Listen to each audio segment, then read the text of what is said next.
porção semanal é Noah. O que ela fala? É importante lembrar que ela dura muitas gerações. Noé, ele vai desenvolvendo a vida dele, adulta, e quando ele tem por volta de 600 anos, algo incrível acontece. Mas o que exatamente acontece? Com que idade? Quanto tempo durou o teste dele? Tudo isso a gente vai falar nesse vídeo, por isso aproveita para curtir aqui, compartilhar, e se você ainda não é inscrito, claro, se inscreve agora mesmo. Bora estudar a Torá. Bom, pessoal, Venoah matzahen b'nei Adonai. Noé encontrou graça aos olhos de Hashem, porque ele era basicamente o único justo da geração junto com a sua família.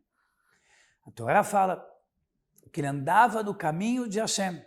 É feita a pergunta, será que se ele vivesse 10 gerações depois, quando viveu Abraão, ele também se destacaria? Ou ele seria só uma pessoa comum? Há uma dúvida. Uma parte das opiniões fala que ele também seria um justo, porque para ser um justo na geração que ele próprio viveu, onde havia tanta maldade, imagina o quanto ele seria justo numa geração de pessoas elevadas como Abraão. Ele tinha uma esposa, ele tinha 3 filhos, e cada um dos seus filhos, Shem, Ham e Yafet, tinham respectivamente as suas esposas, totalizando 8 pessoas que foram salvas. Durante 120 anos, Hashem pediu para ele construir a arca. A arca, onde construía de madeira, botava piche por fora, e tem todas as leis da Torá, de metros de altura, distância, cada detalhe, cada sala onde ficavam cada tipo de animal. E aí a Torá prepara Noé, falando que ele vai separar 2 pares de animais que não são kasher. Até aí não se falava do que era animal kasher, permitido pelo judaísmo ou não. Mas aqui começa a ser falado. E dos animais puros que são kasher vão ter 7 pares. Animais comuns, na sua maioria, 2 pares de cada um. Animais kasher, que são mais puros, 7 pares de cada um. Vão ser colocados com alimento. Tudo isso foi separado, preparado ao longo de 120 anos. Então, quando ele tem 600 anos de idade, o que acontece? Hashem inicia o Mabul, o dilúvio, mas não antes de atrasar um pouco esse tempo, para que Matusalém e Metushelah, um homem justo da época, esperasse ele morrer na data certa. Ele foi o homem mais velho do mundo, que viveu mais tempo do mundo, 969 anos de vida. É um negócio simplesmente inacreditável.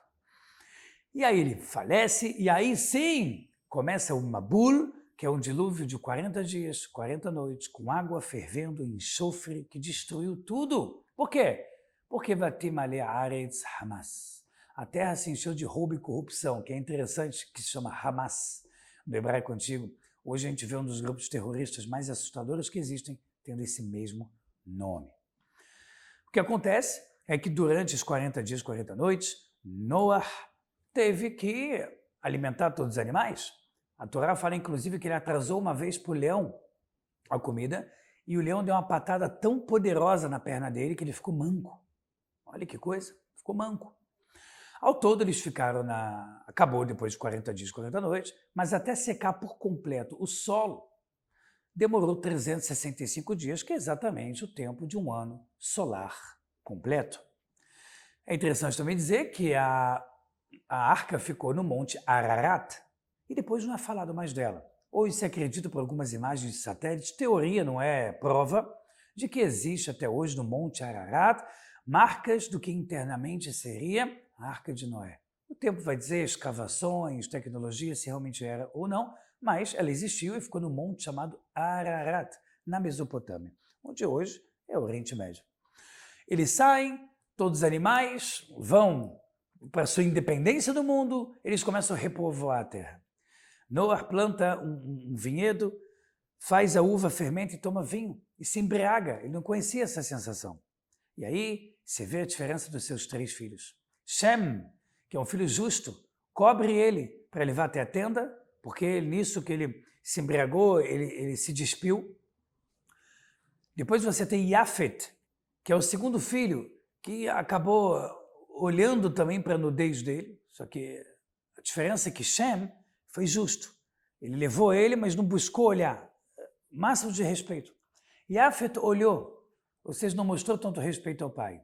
E Ham, ele foi um amaldiçoado, porque ele olhou, a Torá ainda traz opiniões que ele se aproveitou, ou seja, qual o problema eu ter curiosidade aqui sexual com meu pai? Uma coisa assim inacreditável. E ele foi amaldiçoado por isso. Eles crescem, povoam e por 10 gerações mantêm uma vida relativamente normal, com apenas uma língua que é o hebraico. E 10 gerações depois, acontece ali de cara para a geração de Abraão, acontece a Torre de Babel, onde se juntam os perversos da dinastia dos três, Shem, Ham e Yafet, e falam, vamos fazer uma torre para que a gente seja mais poderoso do que Deus. Hashem falou, como assim? A diferença é que no dilúvio vocês fizeram isso um separado do outro, através de muito assassinato, sexualidade proibida, relação sexual proibida, roubo, só coisa ruim. Aqui, vocês estão fazendo também algo errado, mas unidos, não querendo fazer um mal ao outro. Então Hashem falou, o Todo-Poderoso, em vez de eu eliminar vocês, eu vou só confundir a língua de vocês, e daqui vai sair 70 línguas para 70 povos, além do povo de Israel com o hebraico, totalizando 71 nações base, que depois foram se misturando e crescendo e se desenvolvendo com ramificações que hoje são centenas de povos, costumes, etnias, religiões, até milhares. E aí a Torá termina falando do próprio Avram, né, que depois vai se tornar Avraham, de Abrão vai se tornar Abraão, e a Torá termina essa porção semanal. É importante falar que o mundo era vegetariano, só começou a comer carne depois que Noé, após o dilúvio, saiu da arca. Também é interessante dizer que no ano 600 de Noé foi quando caiu o dilúvio. Por mais que o dilúvio trouxe algo ruim, ele também trouxe novidade e renovação. Inclusive, Hashem promete a Noé, nessa porção semanal, que eu não vou destruir mais o mundo com água. E toda vez que eu quiser destruir, mas eu não vou destruir, eu vou botar um sinal no mundo chamado arco-íris. E você vai ver, não acho que é bonito? Você vai ver que eu destruí o mundo, mas não vou destruir. Então tem um lado ruim e tem um lado muito bom, que eu não vou destruir.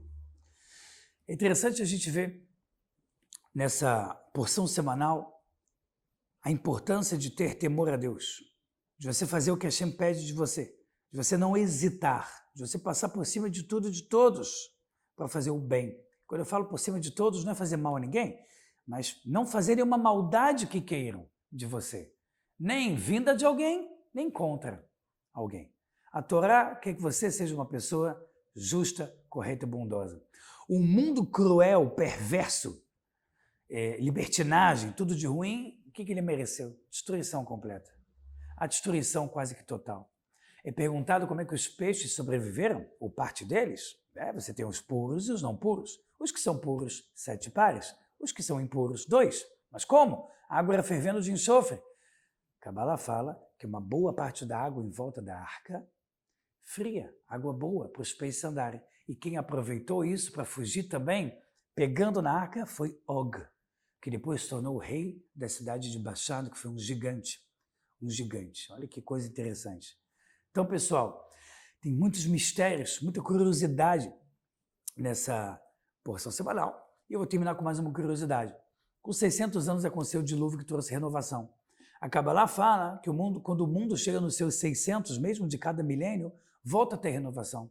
Então, no ano 5600, naquele século todo, que é quando a gente começou desde Revolução Industrial, final do Iluminismo, o mundo começando a ser mais pensante, desenvolvido, e aí começou a vir eletricidade, tecnologia, blá, blá, blá.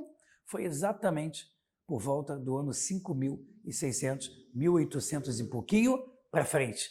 O mundo de 1800 e pouco para 2020 e pouco teve uma mudança monstruosa que não aconteceu em milhares e milhares de anos juntos. Então a gente percebe que o ciclo da vida se repete. Quero aproveitar para te dizer que se você quer aprender Torá a fundo, dominar a espiritualidade e parar de sofrer tantos desafios na vida que você não sabe como fazer, você pode assinar hoje mesmo toracomvocê.org. Você tem o plano mensal, semestral e anual. O anual, é claro, além de ser o mais barato, você tem mais bônus. Isso dá menos de R$2 por dia, menos do que um café barato para você crescer em espiritualidade e parar de tropeçar tanto na vida e começar a crescer grandiosamente. Está na descrição aqui, toracomvocê.org. Qualquer dúvida você fala com a gente aqui nos comentários, nas nossas redes sociais. Vai Torá, tudo de bom! e até a próxima.